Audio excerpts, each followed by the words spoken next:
여러분은 바다를 언제 만나시나요? 저는 바다를 퇴근 후에 소주 한잔 하면서 회 한 접시 먹을 때 그때 만나거나 여름에 해수욕을 어쩌다 가게 되면 그때 이제 바다를 생각을 하죠.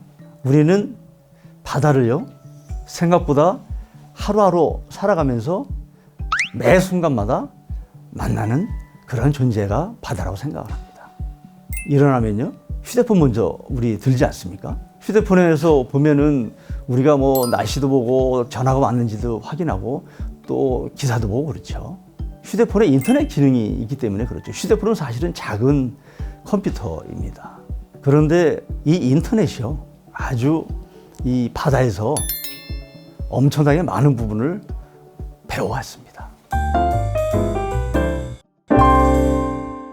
어떤 사이트에 우리가 들어가려고 그러면 로그인 하라고 하지 않습니까? 로그인 하세요. 또 조금 있으면 또 시간 됐으니까 로그아웃 되었습니다 이렇게 하죠. 근데 로그는 무슨 말일까요? 로그는 영어로는 LOG라고 하죠. LOG. 그게 바로 통나무란 뜻인데요. 배를 만들었던 통나무에 그 원인이 있습니다. 과거에는요, 배를 전부 통나무로 만들었죠. 통나무를 잘라서 엮어서 묶어서 뭐 파서 이렇게 만들었죠.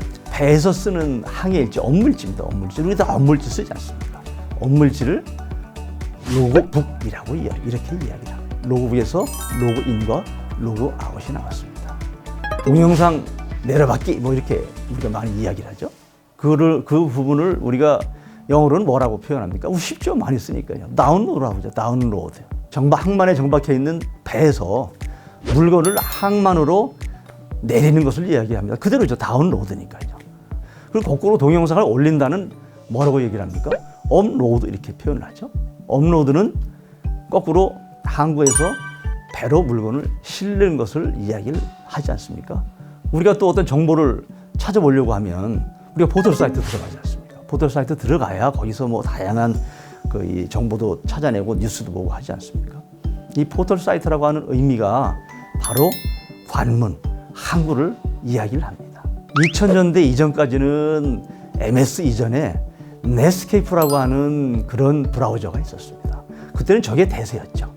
그런데 넷스케이프의 로고를 보시면 우리 그림에서 보시는 것처럼 저게 배에서 배를 운전하는 운전대죠. 키라고 이야기합니다. 키. 인터넷이 바로 바다에서 나왔어 라고 이야기를 해주고 있는 것이죠. 여러분들 커피 좋아하시죠? 우리나라 사람들이 1년에 커피를 350잔을 드신다고 해요. 전 세계의 평균의 3배쯤 되는데요. 엄청나게 많이 드시는 거죠. 세계적으로 굉장히 유명한 커피 브랜드 중에 하나가 스타벅스죠. 완전히 바다와는 뗄래야 뗄 수가 없어요. 스타벅스의 1호점은 미국의 시애틀에 있습니다. 그것도 시애틀의 아주 바닷가에 있습니다. 또 바닷가 중에서 어딘지 아세요? 수산시장이었던 자리에 있습니다.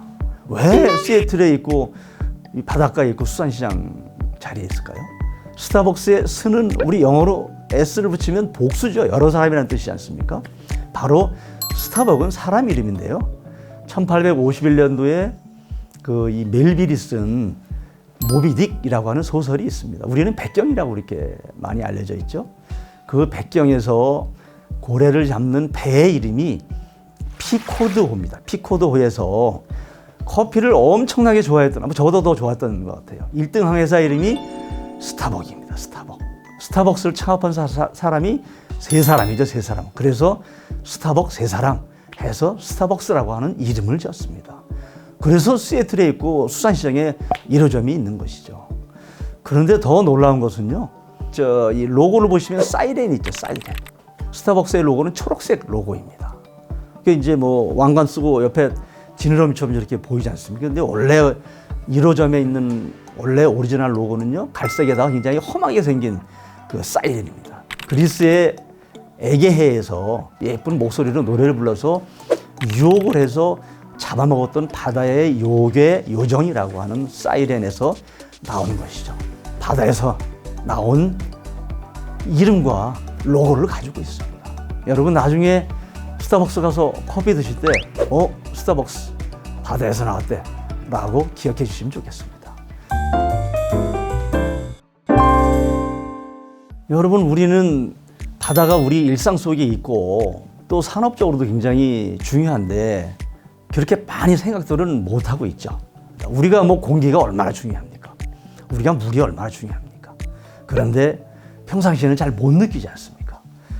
없어져 보면, 이게 문제가 생겨보면 너무 크게 느끼죠. 바다와 해운과 항만과 물류를 뼈저리게 중요하다고 느꼈던 거는 아마 2016년도 한진해운 사태일 것이고요. 그리고 더 최근에는 아마 작년, 재작년에 코로나 사태 당시에 물류 대란이 일어나서 우리나라 무역업계가 엄청나게 큰 문제가 있었죠. 특히 우리나라는요, 경제의 대외 의존도가 70%입니다. 우리는 무역 없이는 살 수가 없죠. 우리나라만 가지고는 30%밖에 경제가 돌아가지 않습니다. 그런데 무역은 뭐로 이루어집니까? 해운 항만으로 이루어지죠. 바로 바다를 통해서 무역이 이루어집니다. 그 비율이요, 99.7%입니다. 0.3%만 항공기를 통해서 이루어지죠. 우리 국가 경제의 생명줄입니다. 그동안에는 이런 산업을 지원해 주는 것은 주로 금융적인 시각에서 우리가 지원을 많이 했습니다. 그런데 아무래도 금융 시각은 금융기관의 시각이지 않습니까? 이 금융기관들은 이렇죠. 내가 돈을 빌려줬는데 혹시 내가 빌려준 저 대출금이 문제 생기지 않을까? 이런 금융 시각에서 보게 돼 있지 않습니까? 그런데 지금 우리가 어려움을 겪고 나서 새로운 대안을 만들어냈습니다. 바로 한국해양진흥공사라고 하는 그런 기관입니다. 비 올 때는 우산을 없으면 새롭게 줘야 되고, 우산이 작으면 더 큰 우산을 내줘야 비 안 맞고 더 잘 클 수 있지 않습니까? 또 잘할 때는요, 더 잘할 수 있도록 우리가 더 도움을 줘야 되지 않습니까? 금융 시각에서만 볼 것이 아니고 해양과 산업과 현장에서 보는 시각으로 같이 봐주면 얼마나 그 산업이 필요한 부분을 잘 도와주고 가려운 데를 긁어주고 부족한 것을 채워줄 수 있겠습니까? 바로 그게 우리 한국해양진흥공사의 일이라고 생각을 하고요. 그동안에 5년 동안 이제 잘 정립을 해서 잘 토대를 잘 닦았다고 생각을 합니다. 대한민국 호라고 하는 그런 큰 선박의 항해사이자 조타수, 또 선장이 바로 우리 해양진흥공사라고 생각을 합니다. 응원하고 열심히 지원하도록 그렇게 하겠습니다. 감사합니다.